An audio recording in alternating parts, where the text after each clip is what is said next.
thinking about with the United Way and the Anchorage Coalition to End Homelessness on how to organize our work as a community. And it's broken into 3 different areas that help us with align the activities that we're doing. 4. At the top you see the blue banner is really the backbone. We have funding areas, program activities, money going into different parts of the community that have leadership in different locations. And so one of the first things that happened when we started the backbone look, and we had some resources from the Assembly and the $425,000 that came through, is we developed an MOU between the principal organizations of the municipality, United Way, and the Anchorage Coalition to End Homelessness, so that we would ensure that we were all doing our work together, and that's collectively referred to in some of the planning language as the backbone.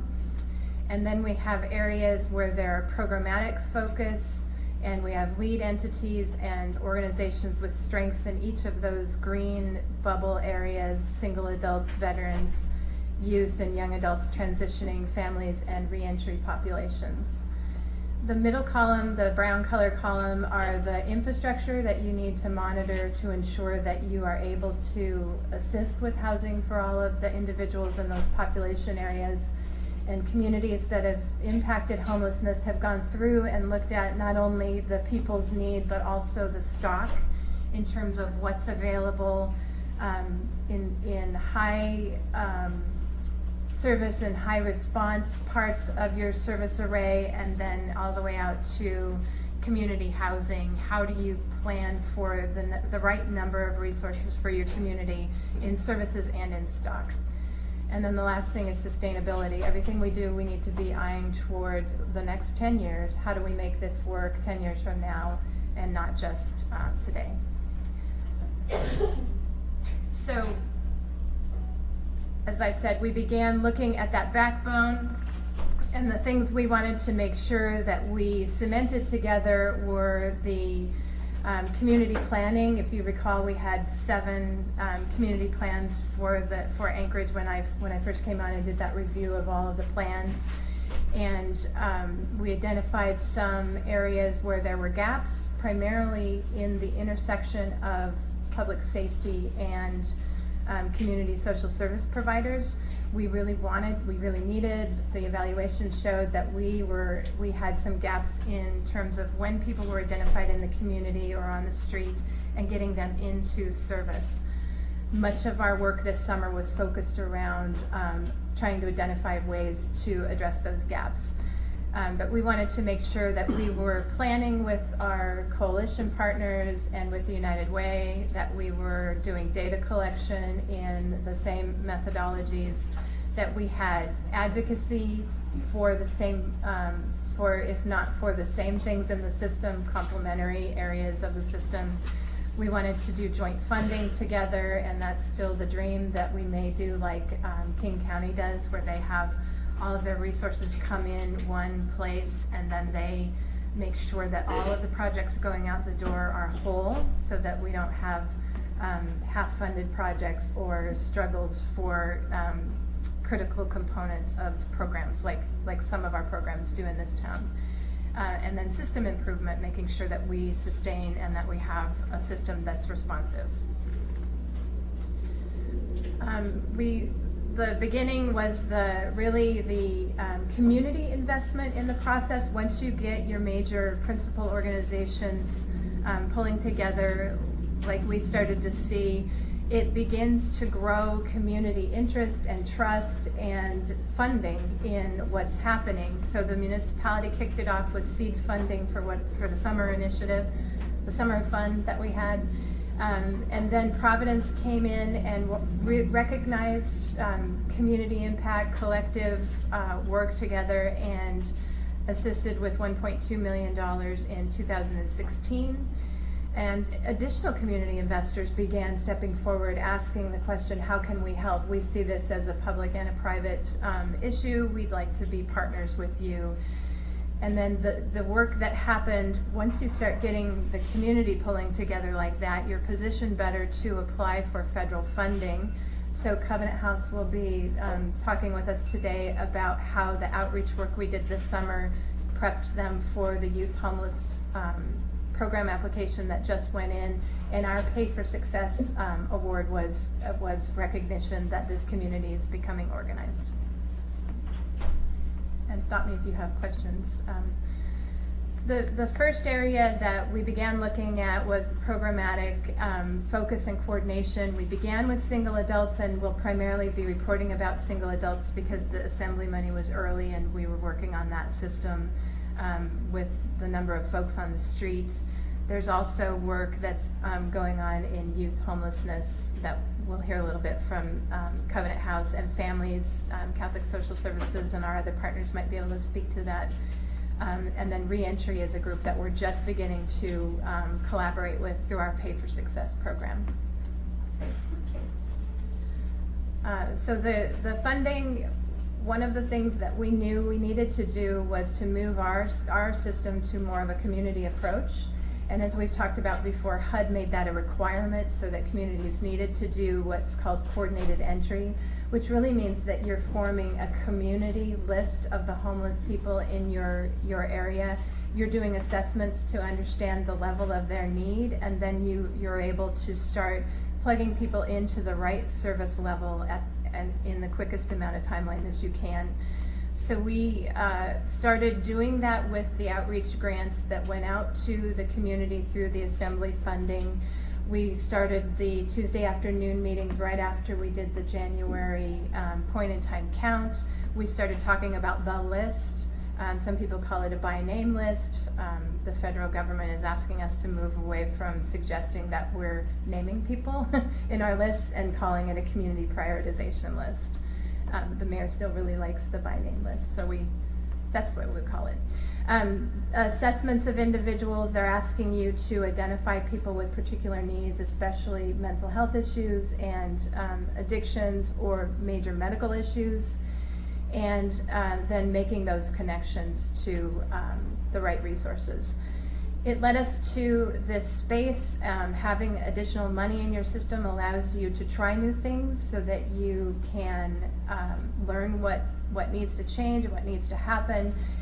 I liken it to some additional oil in the machine. If you don't have oil to try to grease things and make it run better, you really can sort of get your system locked into some pretty defined channels of how work and funding goes. So we were able to try outreach coordination. Covenant House altered their schedule. They were out on the street at 6 a.m. when we knew the downtown ambassadors were running into young people on the street.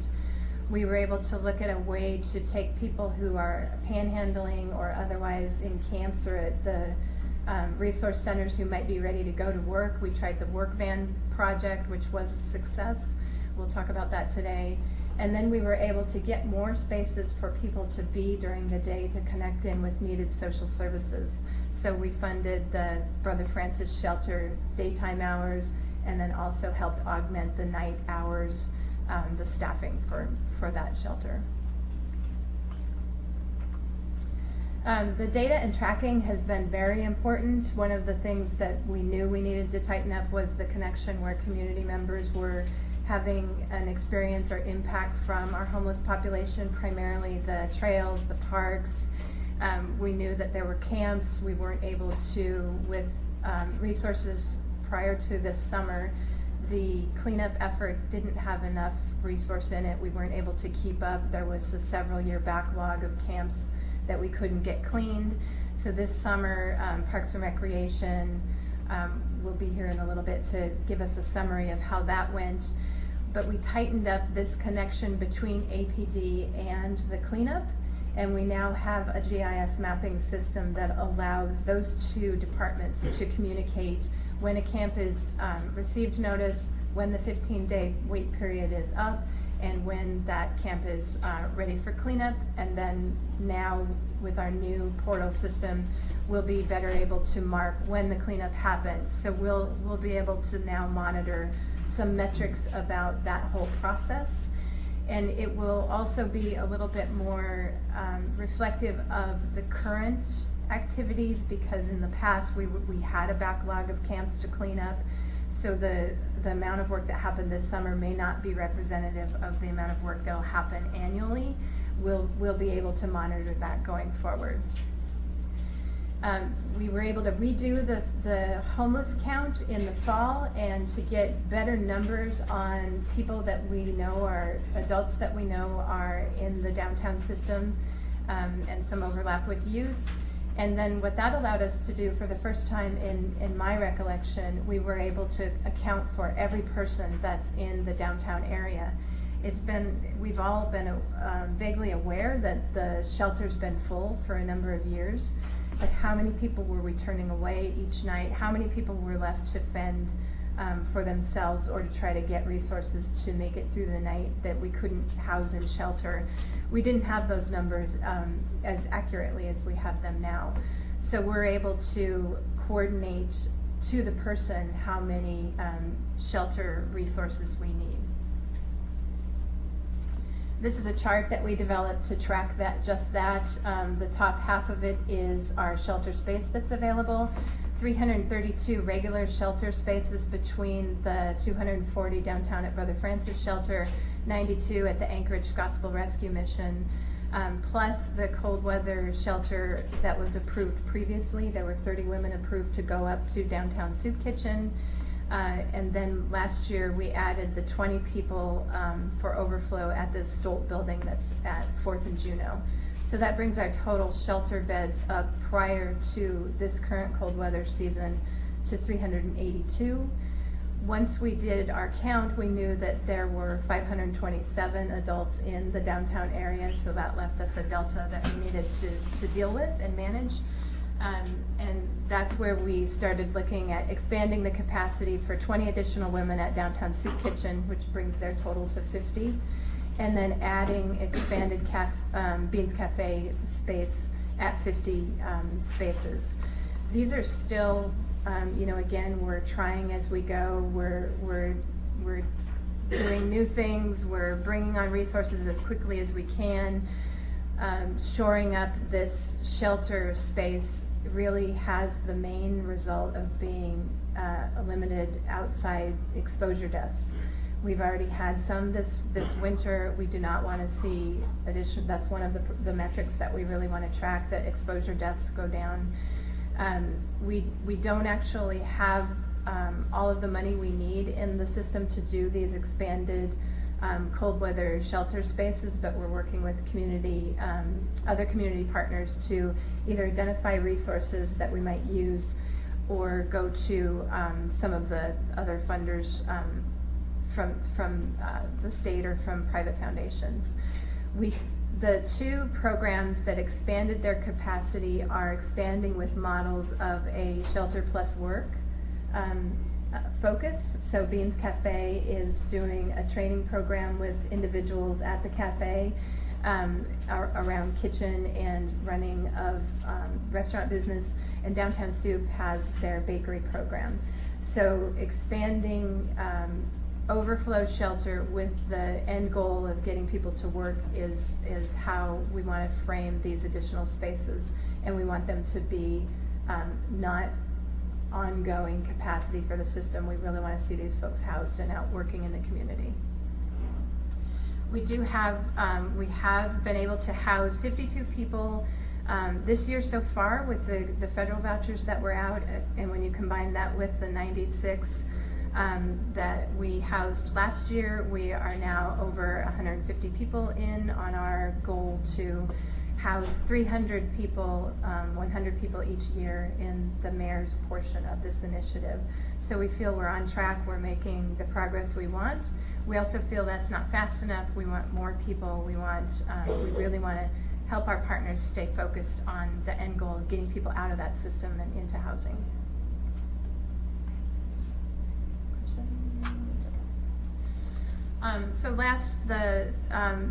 This is the first draft of the Anchorage Coalition to End Homelessness, and the mayor looking at the different metrics. If you remember, I had an Excel spreadsheet that was a page and a half long of potential metrics that we want to monitor as a community and to see what the Assembly would like to review as good indicators of how our system is functioning. This is a combined potential dashboard with the Anchorage Coalition to End Homelessness on metrics that we may want to track going forward from here. So this will be the topic of some of our upcoming meetings. I actually want to build out that dashboard so that we can present it to you each committee meeting, and you can see how how our system is functioning in that way. So that's the overview. I just wanted to give you that framework, and then we're going to hear from each of the grantees who received the $425,000, report out on their participation in this summer initiative and recommendations on where we should go forward, or just give them a little time with you so that you can hear, with the main point being thank you to the Assembly for being the first one in and being the catalyst for this work. I think it helped us learn a tremendous amount. I think we will go forward next summer with an even stronger initiative and look for those permanent ways to adapt our systems so that we're responsive to the needs of the people. Any questions for Nancy? I don't see any. There's a couple seats up here, so people don't want to mind sitting between Allison and Patrick. You know, it's not ideal, but Just like church, if you're late, you have to sit up front. Should have come early. Just one question, Nancy. The count number was 527, and you referenced downtown. That's what our official estimate now is of those that are homeless in the downtown areas specifically? The downtown and downtown is one of the main places where those folks receive services. Some of those, that 527 is the combined, we did the count of each of the shelter locations on August 31st, and we did the canvas of the community, and it was, I think it was like 137 that were out in the community, and the balance of those folks were downtown or in the shelter on Tudor. So that was it's probably not the best way to speak of it. The people connecting in at our emergency resource locations is a better way to say that than downtown. Would it be fair to characterize that number as that there are 527 people who have some issue with housing at this point? Absolutely. And then the total, when we add the youth and the people under 24 to that, it comes to 605. So that is the number that I've used. There's 605 people in our community, the adults, that if we just were able to solve their issues with housing, we'd have it. Mr. Chairman, I have a question. I just want to, for the record, recognize that Mr. Flynn, Mr. Steele have joined us, and Mr. Dunbar is on the committee. Thank you, Mr. Chairman. Thank you. Okay, I don't see any other questions, Nancy. Let's turn it over to the agency reports. Covenant House is first, and so unfortunately. I go like the middle instead of first. Okay, sure. Maybe we should do it in the way the projects happened, if that's okay with you, to shift it up a little bit. Let's put my colleague Dave D'Amato on the spot from United Way. The early work with United Way and trying to figure out landlord liaison and some of the components that we learned from other states. That was our first work together. Put you in this hot seat so you can. There you go. Shift.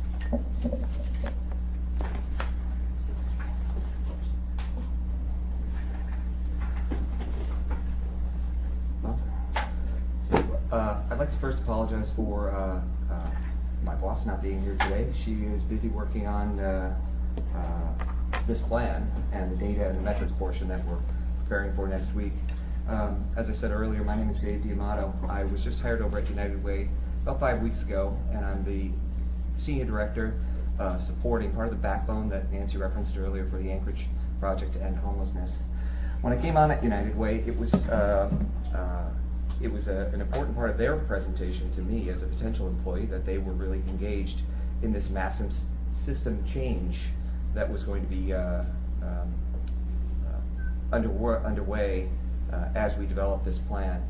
The that system change that was a part of the mayor's plan and part of your plan here was also part of United Way's new vision. What I hadn't learned, or what I learned at that setting, was that United Way has really adapted their approach to philanthropy and to engaging in communities to try to target it more towards system change and more towards population development.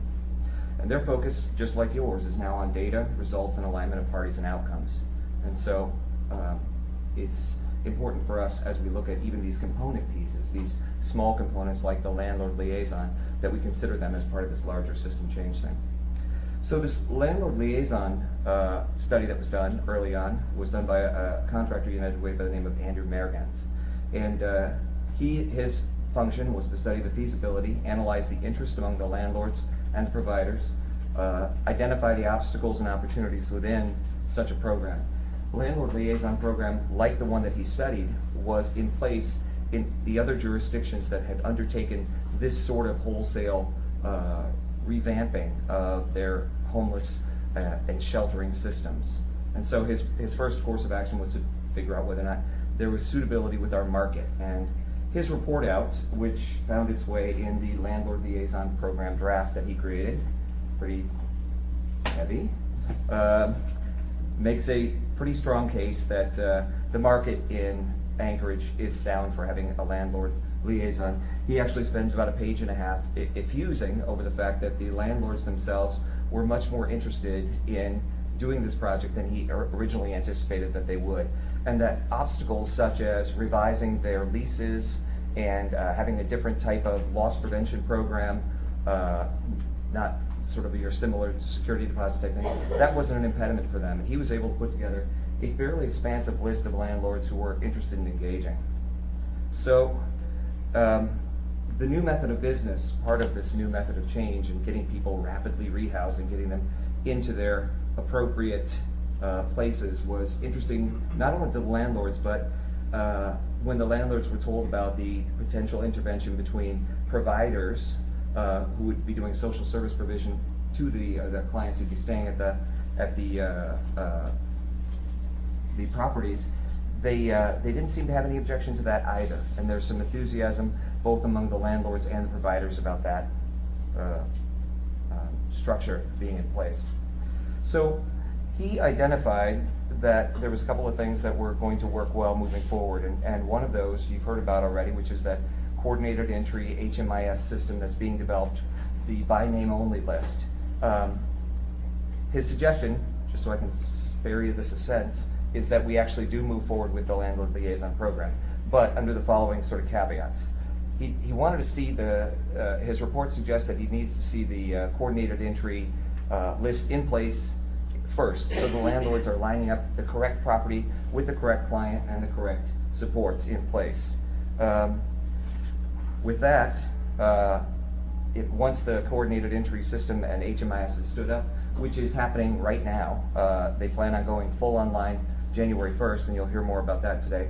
The landlord pool, the development of the landlord pool and these leases and these sorts of arrangements should come shortly thereafter, and then there'll be proper alignment between the client community, the landlords, and the providers. He was very clear that triangulating willing and appropriate landlords with the correct fit housing and viable funding streams were essential for these things. So one of the things we'll be looking at is not only the voucher system that's currently in place and deployed throughout Anchorage through Anchorage Housing Finance Corporation, but also other types of monetary support that we can get to people. The main takeaway was that the landlord liaison component was necessary, but it had to be part of a much larger plan to be viable. If you didn't have the supports of the provider community and getting the right client, the appropriate client to the right thing, and the likelihood of failure on behalf of the landlord and the tenant relationship was higher. If you married the appropriate supports with access points using United Way's 2-on-1 and payments and vouchers, your likelihood for success gets demonstrably higher. And in the jurisdictions that were studied as a part of this project, they saw retention of clients up to 90%.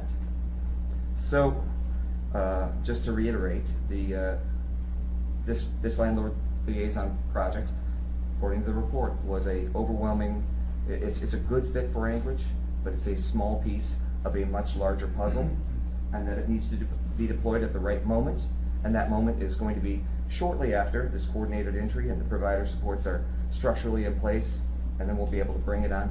And just for your awareness, this position is already funded through the Providence supports that Nancy spoke about earlier, and so it will be kicked off at the right time.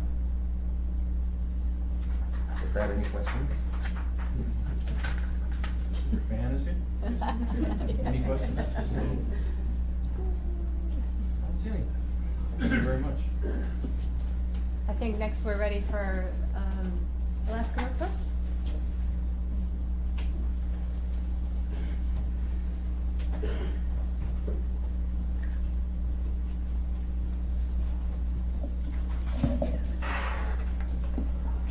Assist with his.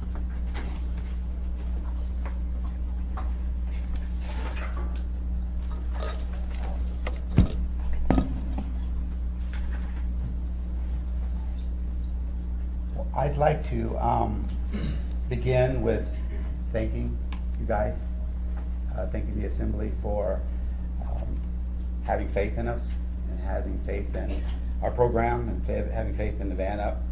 Also, I can't do this presentation without thanking Nancy, and just it's been brilliant working with her, and she's guided us perfectly in a very tricky situation. Trying to run this program, develop something new for our city and our community. It has been quite a ride putting this thing together.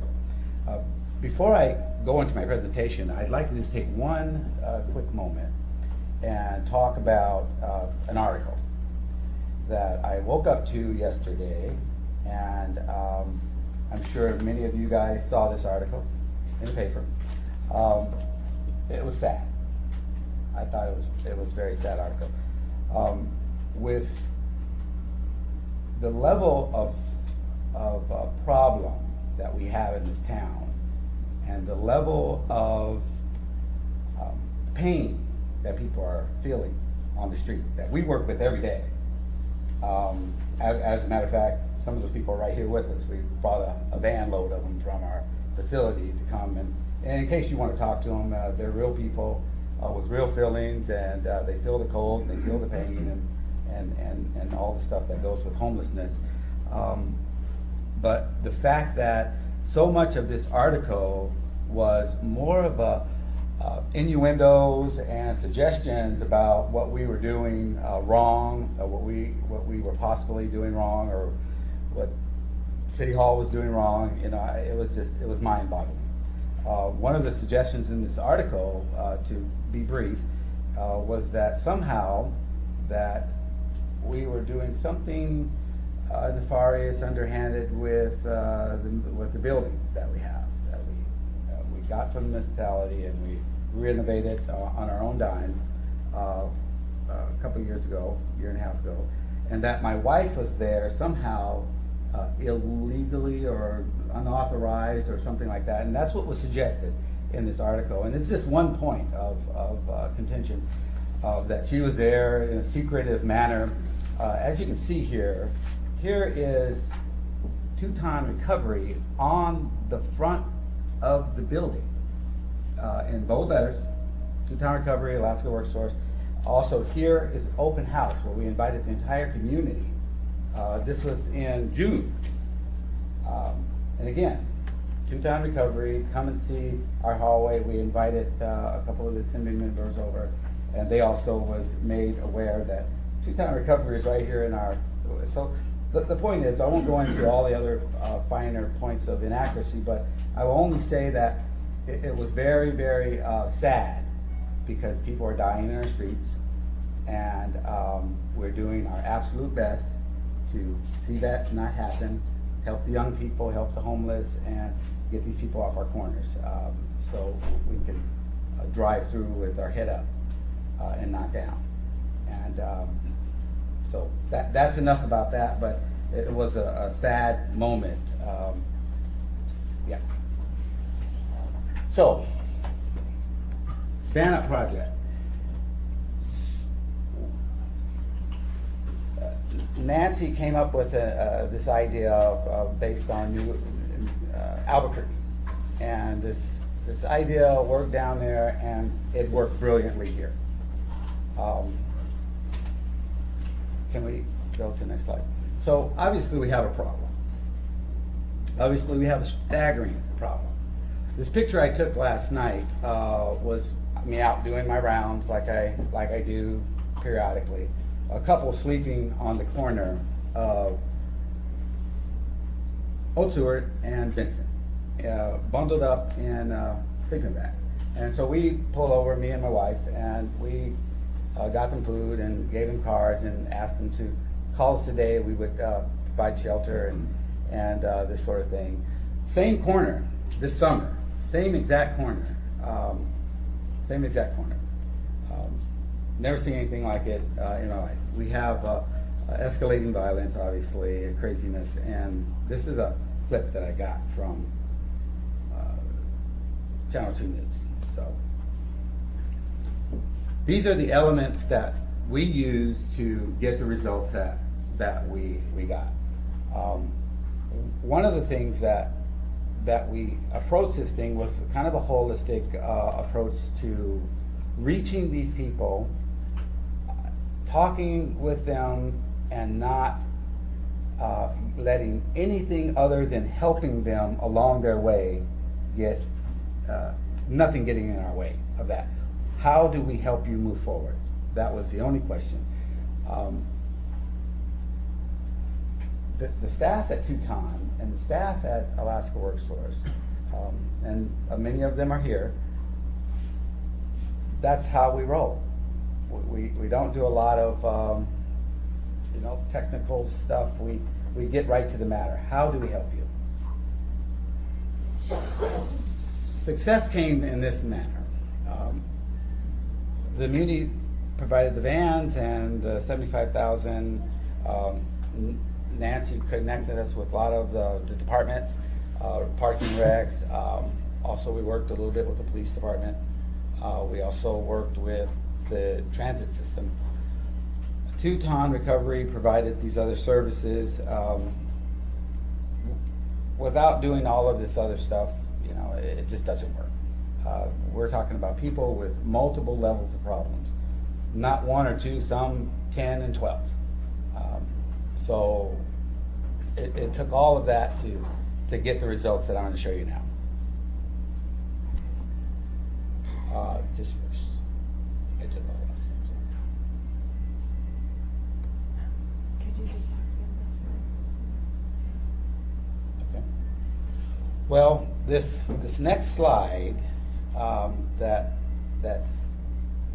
I want to talk about is basically a list of who did what. We had 32 people that engaged in the program, total 32, and what we got out of that is 19 of them took all of the services that we offered them, and that was housing, job training, substance abuse, and then all of these care items along. There was I think 12 people who decided that they just wanted what was going to be offered up front, and that is a day labor engagement. And here you go, here's $50, we're gonna go clean the highways, pick up trash, and that's the end of the deal.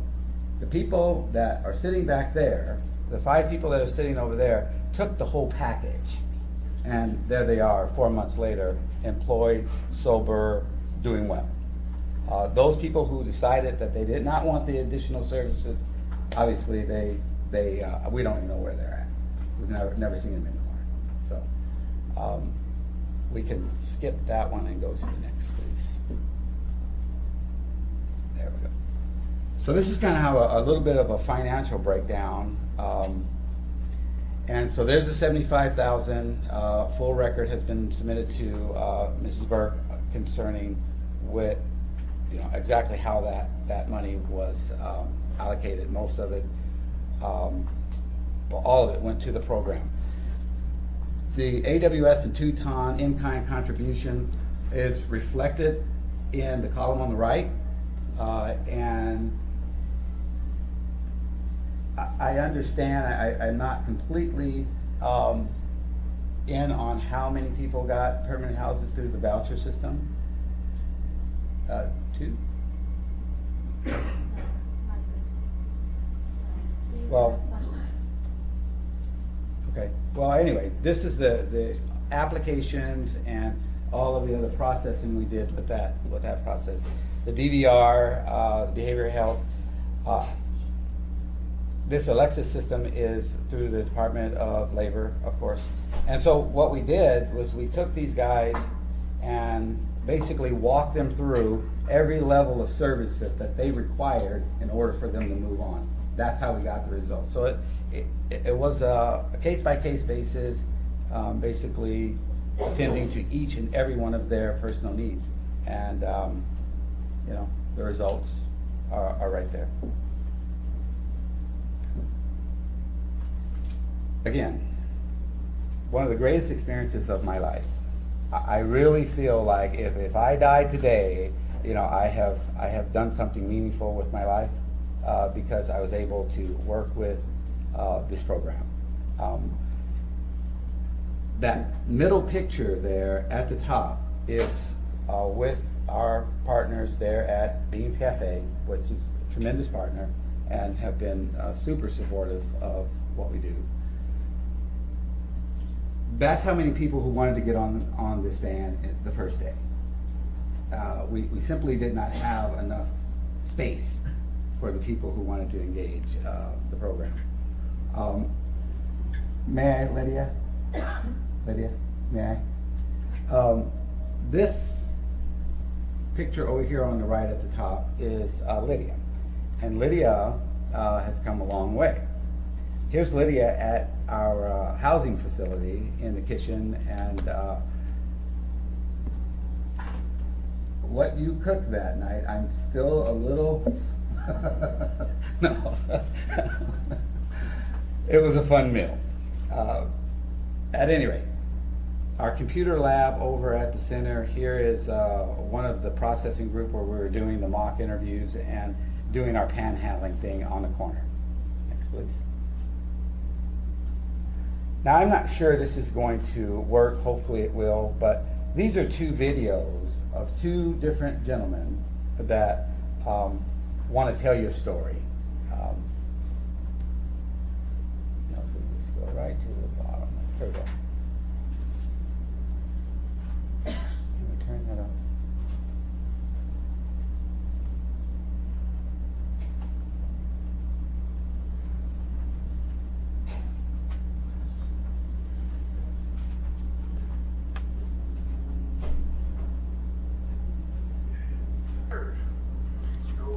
Getting pretty bad out there, getting cold.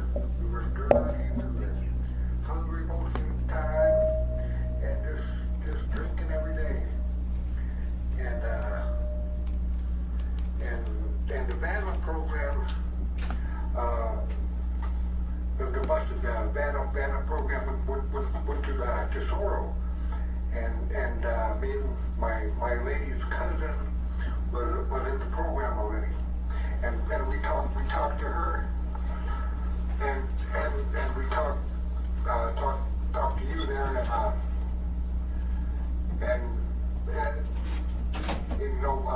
we need to do something. We need to get off the street. We need to quit drinking. We needed to clean up, and there wasn't any opportunities out there for myself, especially when I have something to care about.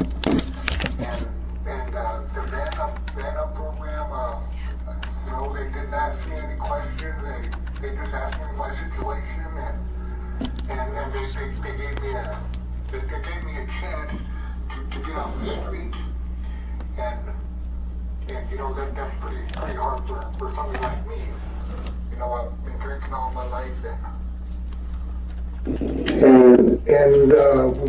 with my record, it was pretty hard for me to find a job, but this program has given me that chance, and I'm all cleaned up now. I'm cleaned up. I got a couple of good prospects for work. Got a warm place to to stay, eating meals every day. And, that's something that works. I mean, when you're down and out and something comes along and can give you hope. And, that's all it took for me. That gentleman is sitting right there, just for the record.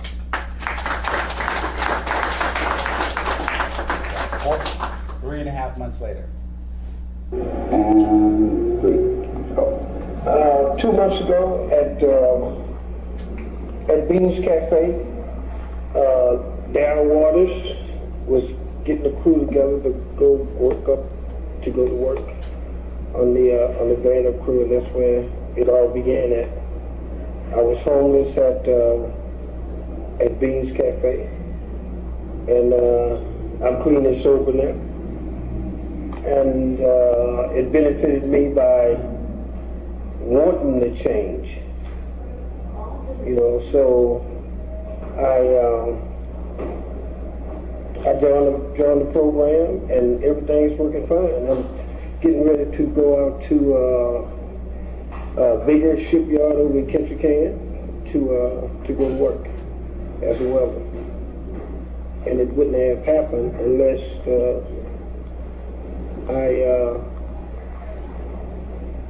I met the work crew, two-ton workforce. So that was good for me. I benefited from that.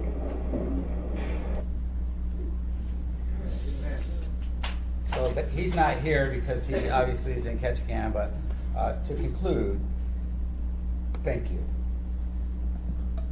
There it is. Thank you. Where we live is in the trenches with the people, and that's where, and we've made some mistakes. We're not, we didn't know much about the nonprofit world. We were given advice to change horses there, and we tried to do that, and it is what it is. Thank you for giving us this opportunity. Thank you again, Nancy.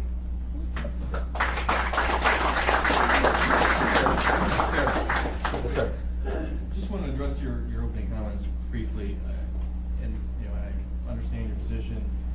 I think it's just important to understand that you're absolutely correct. There's massive problems out there, and people are suffering, and we're doing all kind of programs to try to alleviate that, including your very valuable program. But that doesn't give us a pass. Even because we're working for a good end, we're still subject to scrutiny because we're using taxpayer dollars.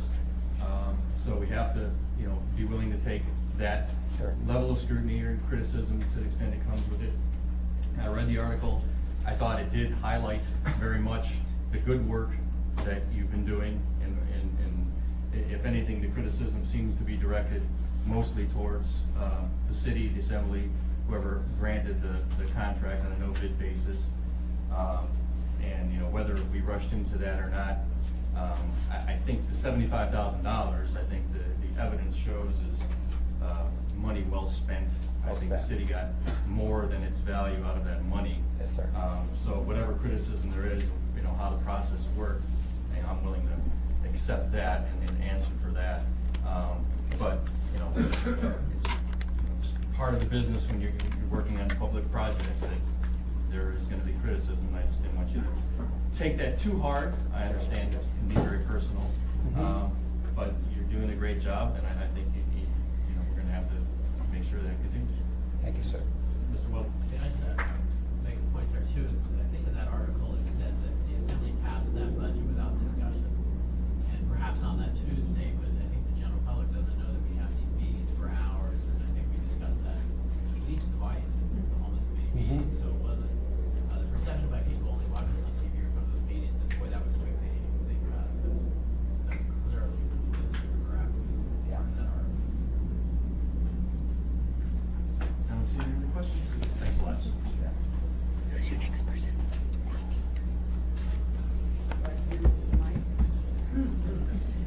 We can move it to you. Oh, really? Yeah. Now you can come to Mom. Come to me. Hi, so thank you for this opportunity to speak. I know the email kind of on the update said, you know, let's talk about what worked, let's talk about lessons learned, let's talk about things that we would do different. And I also have submitted a copy of a final draft, of a final report of really more in-depth kind of the experience that Covenant House had with the municipal investment of $50,000 for outreach. I think that clearly when you look at it, and I don't have a wonderful PowerPoint, but clearly when you look at it, one of the things for the audience to might know is that we had 168 unduplicated, high risk youth that were engaged in mobile case management through this effort. And out of that, 80% of those youth ended up in a shelter situation. So from the street into a shelter situation.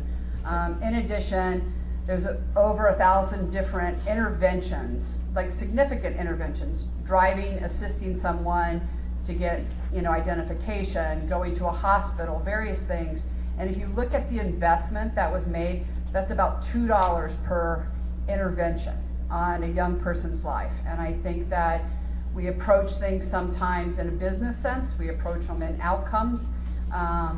We clearly want to be an organization that partners with you on both. Let us be efficient with what we do, but let us be effective with how we do it. And I think that the thing that I would say worked best was that we became intentionally together discussing this on a regular basis. And we got out of me sitting in a world, or us sitting in a world where it was just homeless providers and having these discussions. We became in conversations, I became in conversations with contributors of Covenant House. I became in conversation, as Nancy mentioned, this really helped us as a community submit a really solid application for a HUD demonstration project to end teen homelessness. And I've worked at Covenant House for 20 years, and I've never had 37 different organizations sit for 2 days to try to figure out how, one, we can put the best application forward, and how, two, we can all commit at the end of the day, we have to do something different. And I really think that that is a part of what's happened through this, you know, intentional activity. But with that being said, I also have to appreciate that the intensity and the drive at times for housing, and Nancy will attest, I think I drank the Kool-Aid a long time ago, and I want the right resource to everybody. And if housing is that right resource and we have the supportive services to keep them there, then I am all for that, and I am marching on that path. But what I don't believe went well is the fact that the changes and the significant movement and the pace at which we were doing it wasn't kept up with the pace in which all shelter programs were at capacity, if not over.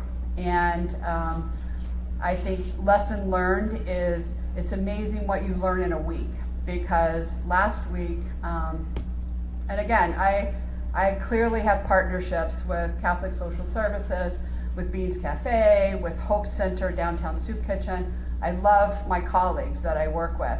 I saw something different that night than I'd ever seen, and I decided that it was going to be 4 degrees, and Covenant House was at 60 by 5 o'clock in the evening.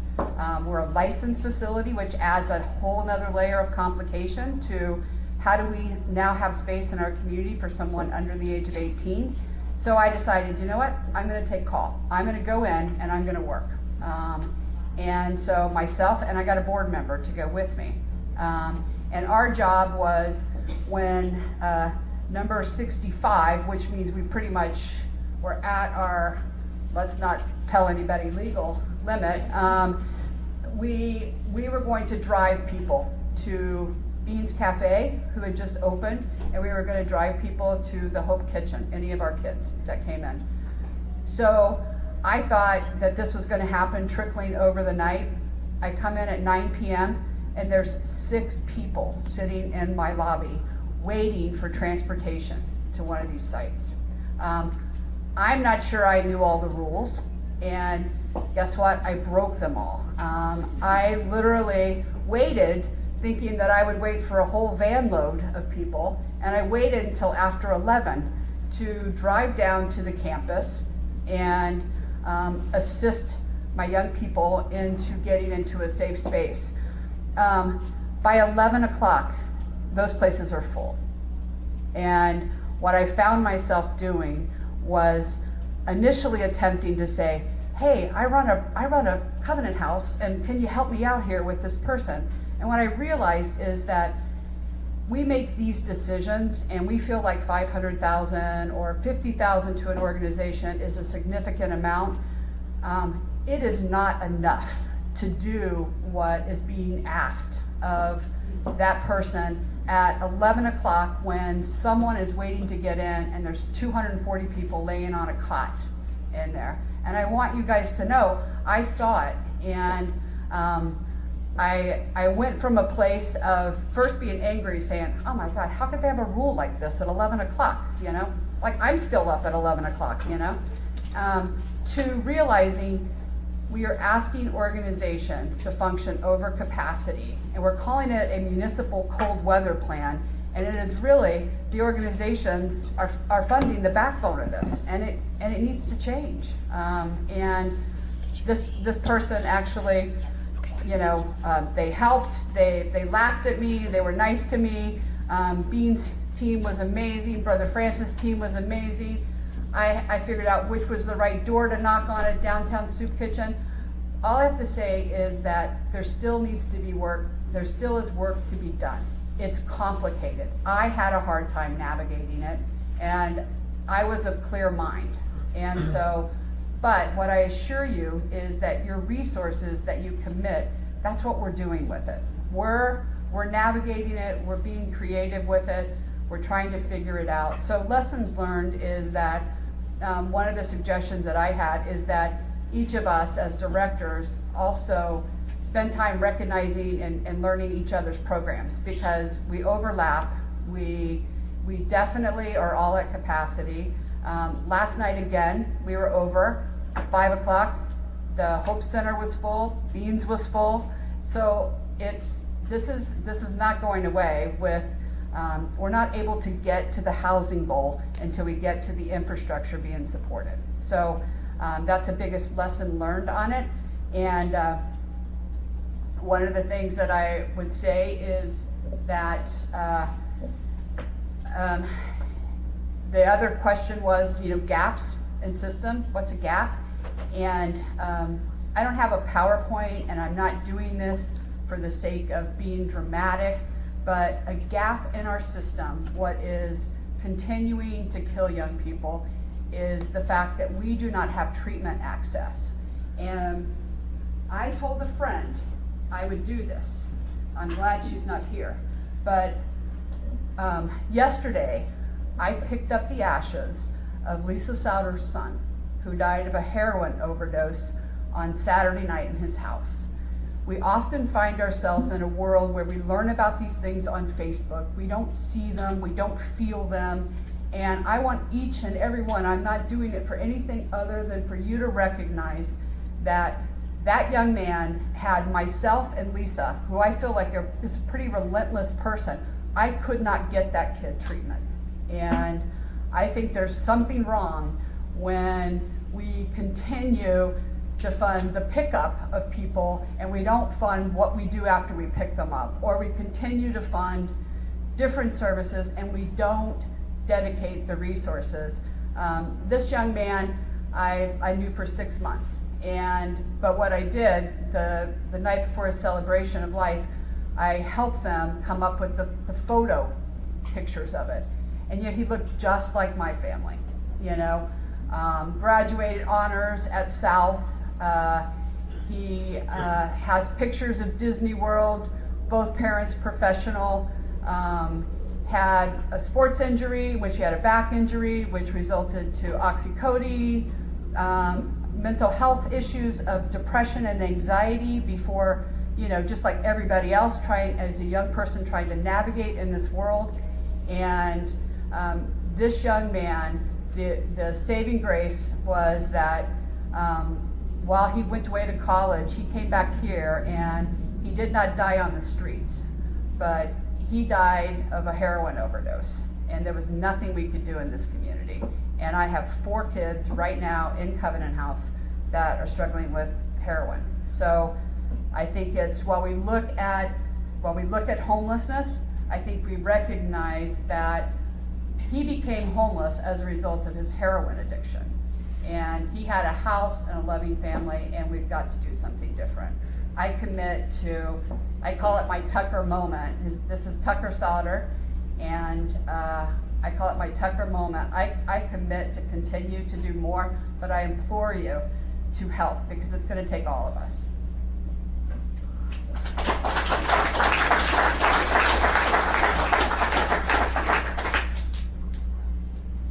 Any questions for Alice?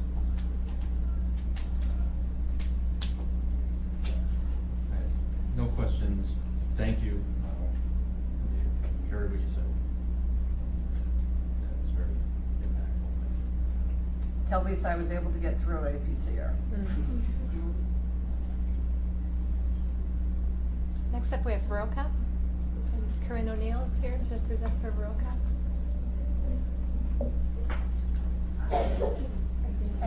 Yeah, and we, our new executive director, Dr. Gary Ferguson, I don't know, you want to come up as well? Oh, yeah, please. Okay, thanks. I'm moving.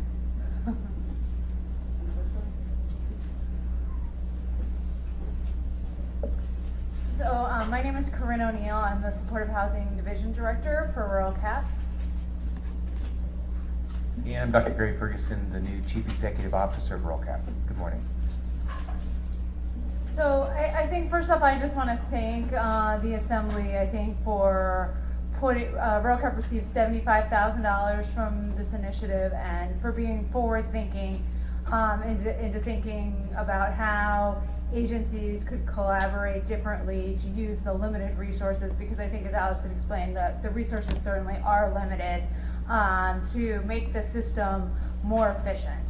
And so that's really what Rural Cap has been working on. We used the $75,000 in 2 ways. One, to strengthen our outreach efforts in regards to coordinated entry, and the second, to funnel some of those people and provide tenancy support into housing at Stick a Place, which some people in the Assembly may remember.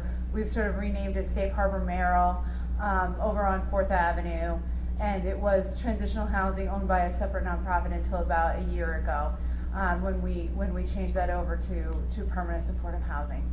So Rural Cap in the past year has done 322 unduplicated outreach contacts. That means we have seen 322 separate people to try to either screen or work on eligibility or see what resources they need. But many of those people have been seen 6, 7, 8, 9, 10 times. So the actual number of outreach individual contacts is well over 1,000. And in the past quarter, we've seen 62 people, most of those of which we've worked on for housing. And so I think Rural Cap's challenge has been sort of the slow ramp up of the coordinated entry system, and I think we're ready to sort of help with that launch.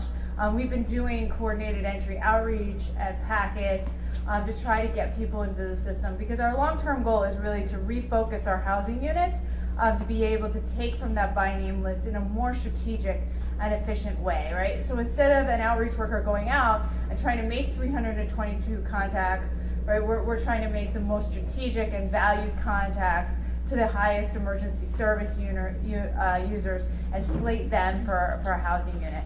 Our challenge right now is for the number of units that we have, the list is not robust enough. So we're hoping after January 1st that list can continue to grow, and that all of us as providers are strengthening and inputting into that list. And I think one of RuralCap's goals is to work more effectively with the CAP team to get people onto that list, because we want to make sure that there are campers going on that list. I think the Assembly knows many of the safety challenges this summer around camps and outreach workers, and that creates a challenge for RuralCap. But if we're able to, and it's been a little bit of a challenge, I mean, the CAP team has some constraints, RuralCap has some constraints, but to figure out how to, and I've been talking to Nancy about it, but figure out how to work that relationship better so that we can make sure we're getting people in camps that are outside of shelters onto those lists. And often some of those people are many of our more vulnerable people as well. So that's one section of the project that we did in regards to outreach. The second section was funneling people into, as we sort of ramped up our Sitka place, into units that we had available, focusing on high emergency service utilizers. Many people on that property are in the top 200 ASP users, and we, in the past quarter, from July 1st until to date right now, just housed 14 people. In the first year of operations, we had 85% housing retention, which is a good target goal for us.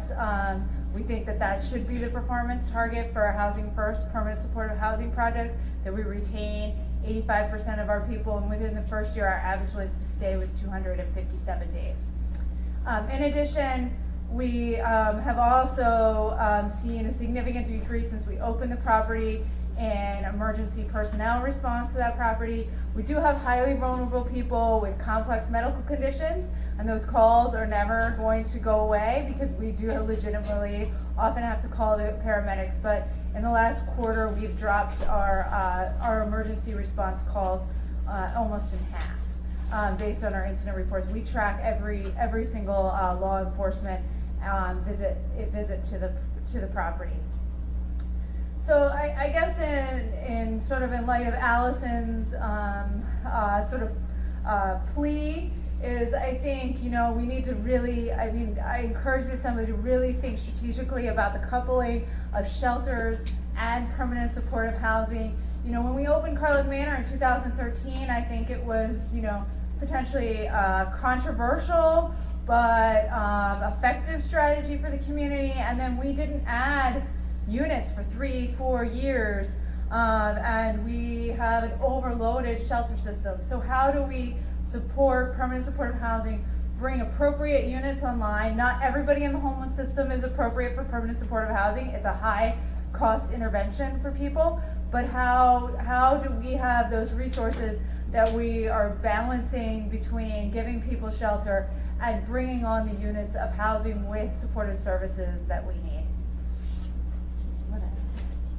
Yeah, just wanted to add, I'm new to RuralCap. I was formerly at the Alaska County Tribal Health Consortium, and when we look at addressing basic needs of housing and food and security, safety, people can rise to a much higher level of thinking. Of course, we know that's the whole purpose behind a lot of the work that we do. And it's amazing, the stories are really powerful where you look at the impact of having housing and having people that care for you to where you're safe enough to where you can start to think about addressing substance abuse issues and or mental emotional treatment. So one of the things that, as we look forward, RuralCap and the board just met last week, and one of the things that was brought up is a huge support for the supportive housing that we're doing, and at the same time, penciling it is hard. It's expensive, and we're very lean. Corinne's group does a lot of work on very limited funding, and even at that, we're bleeding funding-wise. And so we're very creative about looking at what other grants are available. Of course, the Muni and the support we've had through our grants have been very helpful, but it's a very, very lean margin when you look at providing these services. And we're currently losing money in this process, and it's one of those where we're hoping to tighten it up with grants and other philanthropy as far as like people donating towards this cause, because the outcome is powerful. I formerly worked in Portland, Oregon with the Central City Concern work group, and that was over 20 years ago, and the work that they were doing was cutting edge housing first and then doing addiction treatment as all a part of that. We did acupuncture in the 5-needle protocol, helping people with addiction treatment, nutrition, whole wraparound services with very powerful outcomes. And that's something I've been talking to Nancy about. There's ways that we can bring more wraparound services, but it's going to take all of us working together to address that, so that we provide the optimal care and the best outcomes. And there's been a lot of evidence and a lot of really wonderful funding over the years to show that this works. And it's not new. Like what's come to Anchorage now is new to Anchorage, but it's been going on across the country for years and has been really powerful. And I'm excited to see this continue to move forward. I think we need to keep celebrating the success stories, because we know when the press talks about a negative story, it takes 10 times the amount of stories to get the positive story. And I think there's positive stories every day of people who are impacted and who are getting a different life.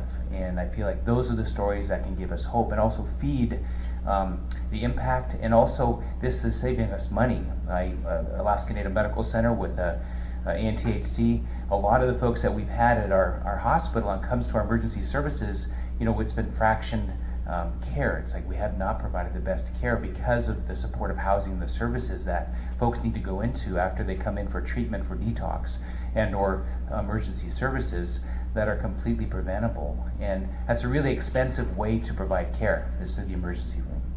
And these kinds of programs and these services are meeting that need, and in the end will save us money as well as provide quality of life for our community. So I'm really excited about the services. I'm new to this position, but not new to the passion behind the work that we're doing. And it's very important work and very meaningful work every day for the people we serve. So thanks for the support. ROCAP and our board, we're really excited to see this continue. Thank you.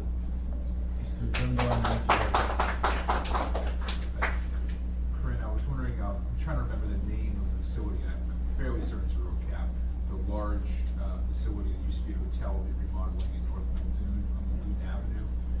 What is it called again? Is that now called Sitka Place? No, you're thinking of the opposite building. The one in your area is Safe Harbor Muldoon. Right, okay. And we're building a 23-plex next to it, which is Muldoon Gardens. So that's what I wanted. I was wondering if you could quickly update the status of. I know you're using remodels as well, and you're building a new, fairly large facility there. Could you talk a little bit about who that's going to serve and how far along the process you are? Sure. A 50-unit complex, which was formerly the Ramada Inn, which is hotel rooms, serves families with homeless families. Many of them who can't make it out of the shelter system. Some that are coming through the church system, and basically it is part of the safety. It is part of the sheltering safety net. In the past year, we had 330 people that stayed on that property. I think it will be more this year. The average length of stay is about 6 months. And then on the other side, we are building. It will look like it's attached, but it's not actually the same building. There will be shared common space. We're building 23 units of affordable housing. It is not. It is affordable in terms of rents, but it has no subsidy. It has no supportive services. It's not for a specialized population. It is just adding to the affordable housing market. If you drive by right now, there's a large pit in the ground. We're doing the foundation work. We have a 15-month timeline for completion. We expect to complete it next fall, and we will be leasing it up in December and January of next winter. And we just want to thank the Assembly for the support of the home and CDBG funding that went in that, because that was a substantial grant contribution that made that project work. So thank you. Mr. Bowman? I just have a couple questions on definitions here. So you say housing retention 85%. What does that mean? Sure, I apologize, I should have said what that means. So we count anybody in housing retention that is staying in housing over 6 months initially, and then because we only been operating a year after that, we'll start breaking it down by how many years. So right now, the average length of stay, for example, at Carlock Manor is 2.27 years. But we count anybody in there that even moved on. So if you moved on to permanent housing, and we have had some people that have moved on to other opportunities at Sitka Place, we could still consider that housing retained. If you go back to the streets, or if you are incarcerated, we basically, if you have passed away on the property, we sort of don't count that for or against in the housing retention rate. So that those numbers are removed. But basically, if you went into any unstable living situation, we would count that against the number. If you went into any what we believe is long-term stable, even if that's maybe an assisted living home, then we would count that in the housing retention number. Does that make sense? Yeah, thanks. Sure.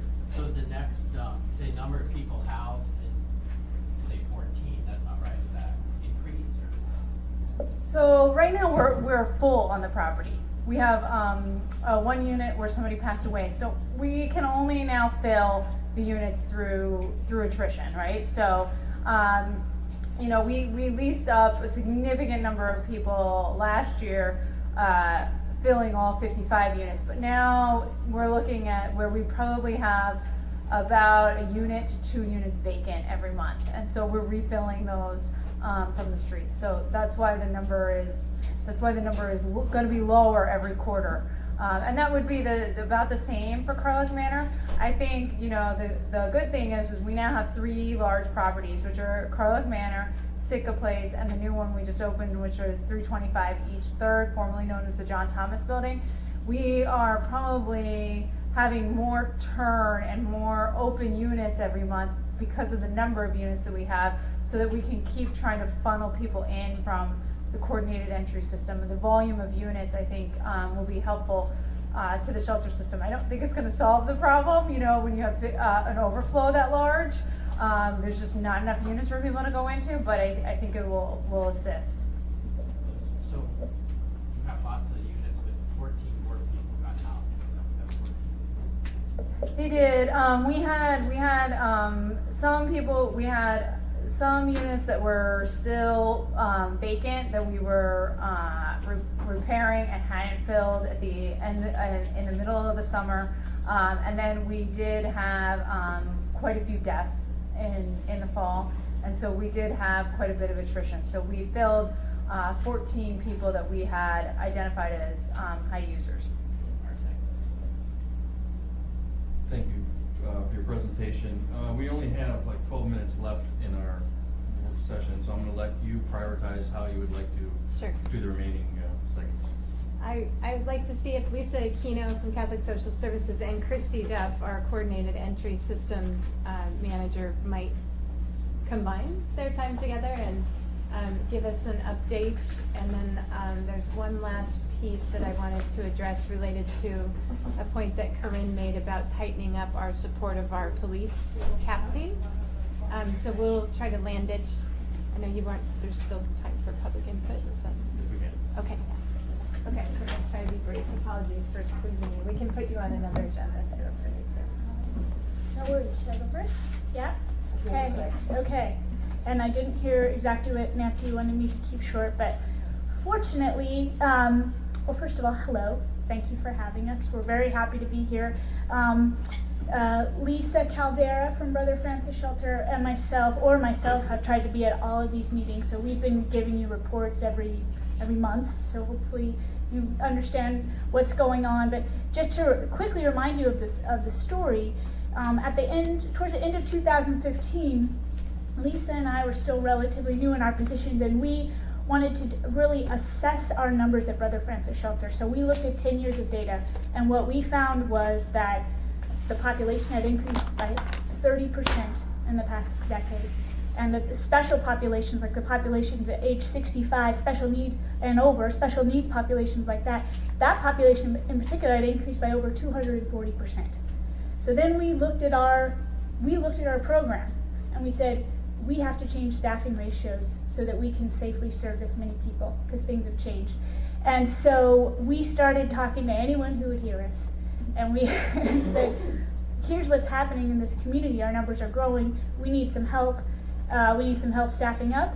And then we would like to be able to offer services in the day. There's not enough services available for people experiencing homelessness in the day, and we want it to be open in the day, and we needed some support to staff up. And thanks to the Assembly and stepping forward and giving us $150,000, so we put $75,000 towards staffing up in general in the nighttime, and $75,000 towards staffing up in the day, and we did that. And I mean, I'm not trying to be dramatic, but thank God, because this summer was a very challenging summer in terms of our numbers. So I'm so grateful that we had more staff, because I don't know if we would have been able to do what we did if we hadn't. And this winter continues to be challenging because our numbers are so high.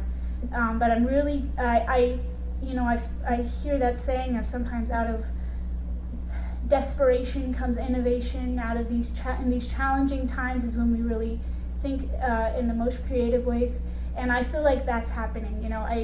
What Allison has said, I absolutely stand behind and support. And Nancy trying new things, suggesting new ideas, and all of us stepping forward. I think that's really it's making a huge difference. We're looking at some of our year-end numbers now, and I'm going to be writing an article, so you'll be reading about this. But just to say, so we, as an agency, adopted a strategic focus of preventing and ending homelessness.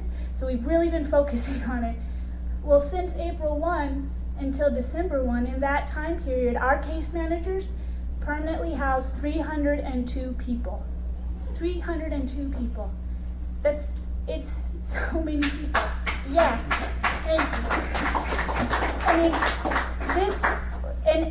And that speaks to a lot of things. Great staff, great support from the city, but it also speaks to focusing on housing. It speaks to housing first and that idea, right? And that's really been possible. I think that we've all as a community really educated ourselves. Thanks to people, a lot of people have known about it for a long time, but I think I also drink the Kool-Aid and really committed to it. And I think as a part of that has been this initiative of getting coordinated entry started. So coordinated entry is going to change the way that we approach this whole issue.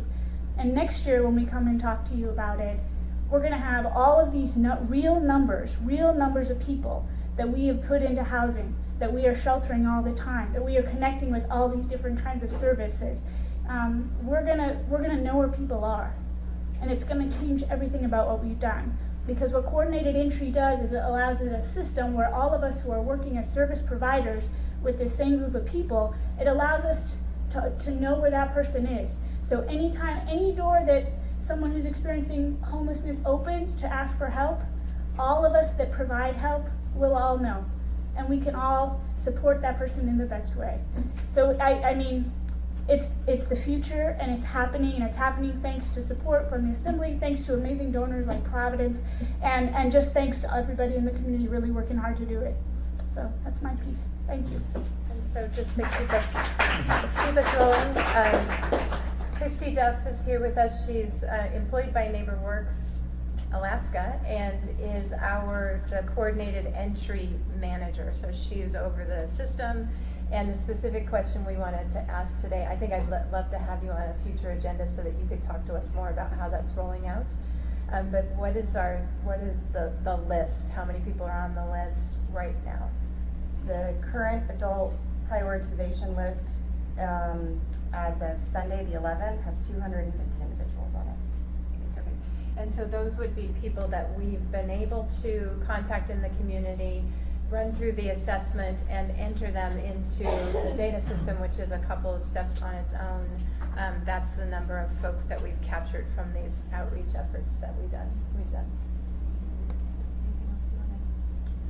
I was just going to speak to the progress that we've made to date. 2 weeks ago on the 30th, we had an implementation meeting that included 43 service providers from the youth, family, and adult agencies. We all came together and in breakout sessions identified the progress that's been made to date, action items that are needed, and what the look ahead is to meet the target implementation goal.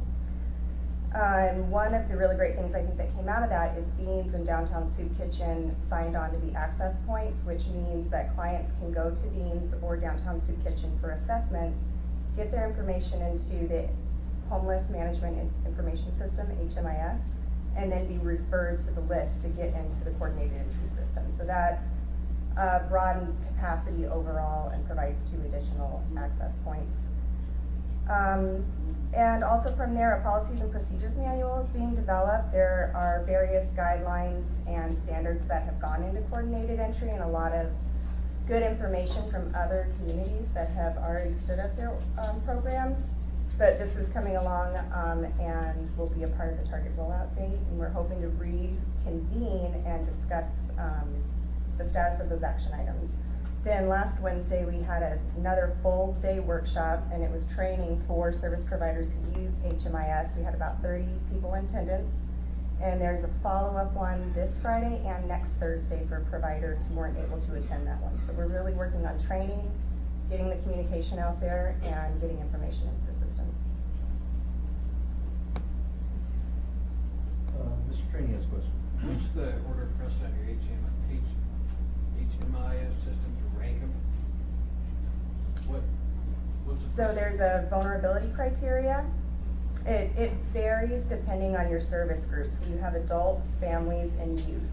And each category has different ranking criteria. But adults, for example, have a certain vulnerability status that they have to meet. And chronic, they have to meet the chronic homeless criteria defined by HUD and the number of months that they've been homeless. Can you just send the committee a copy of that so we know what it is, please? Of the list, Yeah, just the criteria.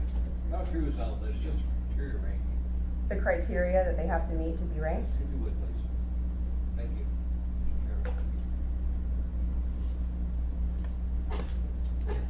Don't see any other questions. Thank you very much for your presentation. And Nancy, I think the only thing we have left is the camp outreach. Can we do that in a minute and a half? I see John Rod is John hiding in the Rada? back. And John Rada, I think, would be willing to give us a very quick update. And if I could also ask Melina Breland from Anchorage Community Mental Health, we have some organizations that are not in the funding pool that have been with us. And Anchorage Community Mental Health has been, along with Rural Cap, helping us think about how to do outreach. And I'll ask John to give us his report, and then maybe give Melina just like 2 seconds, because you know that we've leaned on other communities and how they do outreach and tighten things up between police and public safety and homelessness. And Melina, we're fortunate enough to have a person who lived in another community who's been sharing some insights with us. So we'll just let her give us a little brief statement, and then we'll be wrapped up. Thank you. Good afternoon. Nancy had asked me to come down to kind of give everybody an update on where we're at with the efforts as far as the cleanup this year. Through 11 months, that's January 1 to December 1, in the combined workforce of community work service clients that come through the court system, as well as for the seasonal people we brought in this year, we have accumulated and taken to the landfill almost 138 tons of debris. Put that in perspective, all of last year, community work service alone did 55 tons. So the problem is much bigger than it was before. But I think we made a pretty good dent in what's occurred. So that equates actually now to about combined almost 8,400 man hours distributed across the city. We started the year with an assessment of sites. There were 68 known sites within the municipality, and some of those come and go. A lot of them come and go and come and go out of the same general locations. We know that, and that's where most of our focused efforts have been.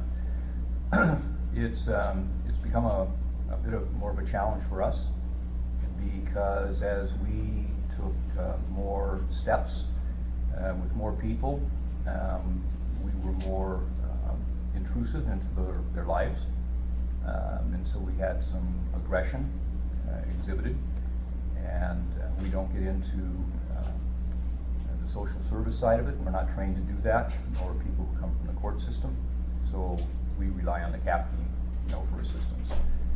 The CAP team's been great. I know that that unit is growing, and we'll probably have more resources. The challenge is we cannot physically keep up with the number of calls, sites, the inventory, if you want to call it, is physically impossible.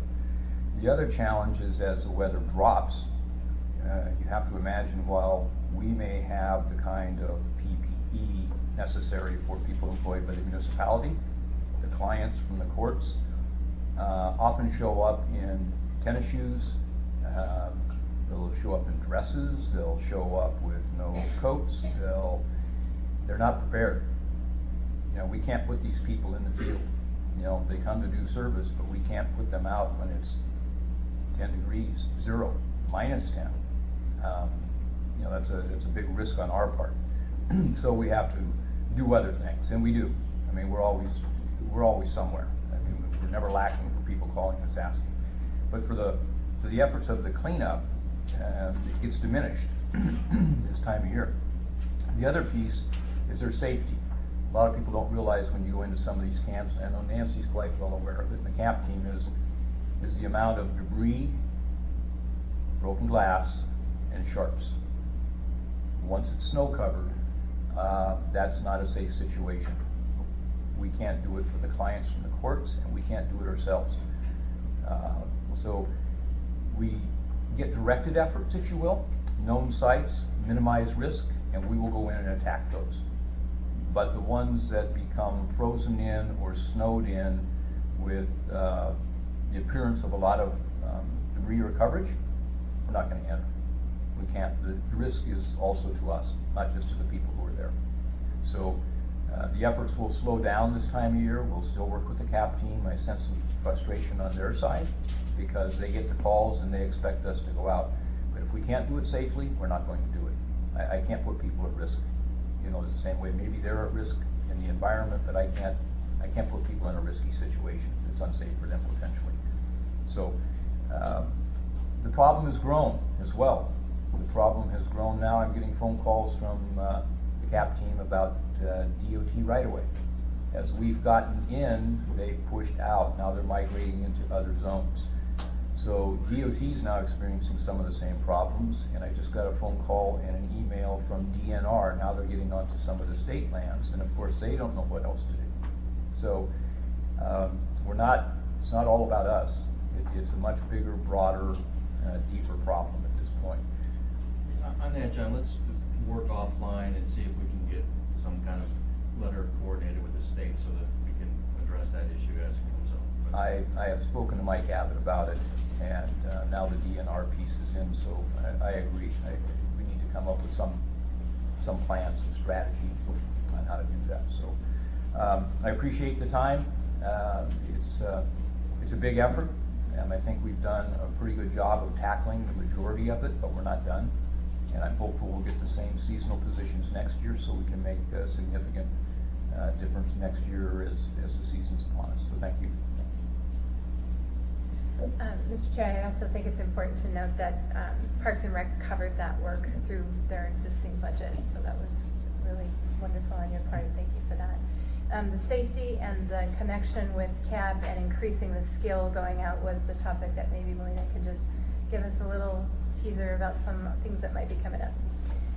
So I'm from Seattle, so I've done a lot of work in the mental health system in Seattle, and one of the things we had was social service workers who went out with the police department, and so we're looking into being able to do that to better connect folks that we're finding in camps to services and to divert some like emergency kind of personnel kind of stuff if we can handle mental health crises like where they are and find a different way to route them instead of using the police and hospital services. So we might have some more discussion about that at our next meeting. That brings our schedule. Tim, Just a quick question in terms of, I'm concerned, changing the subject slightly, about the detox comments with regards to, is there not enough available, who does it, how is it funded, so on and so forth. So if anybody has a quick answer for that. There are 14 beds in Jordan Center, that's it. You're talking about just detox or substance abuse treatment? Well, substance abuse, one comes before the other, I presume. able to serve that particular population, and it's hindering us in terms of finding solutions or helping those people. It'd be nice to know what we do. Fair enough. If we don't get it today, we'll get it, but, it would be nice to have. That's a really big topic because of the avenues for detox for different substances and then treatment following and, but we can certainly put that on the agenda for. It sounds like a big issue, too. It's a very big issue. Yes. Any other member comments? Just want to say that, I really appreciated this meeting as a year-end meeting. I appreciate all your patience. We're on overtime now. But I think we got a good sense of where we've come from and all the challenges that are yet to go with this. But I am encouraged that when I look back at, where we were a year ago, the coordination level seems to be there, and that's going to be the key. I really appreciate the coordinated entry system and just the idea that we have actually names for people, because just the symbolism alone of these people are not just statistics, but actually names of people in our community who we have to deal with, I think makes a big difference. So with that, we won't meet again until next year. I wish you all happy holidays, and thank you for coming. And we'll probably be in room 830 next year. So see you then.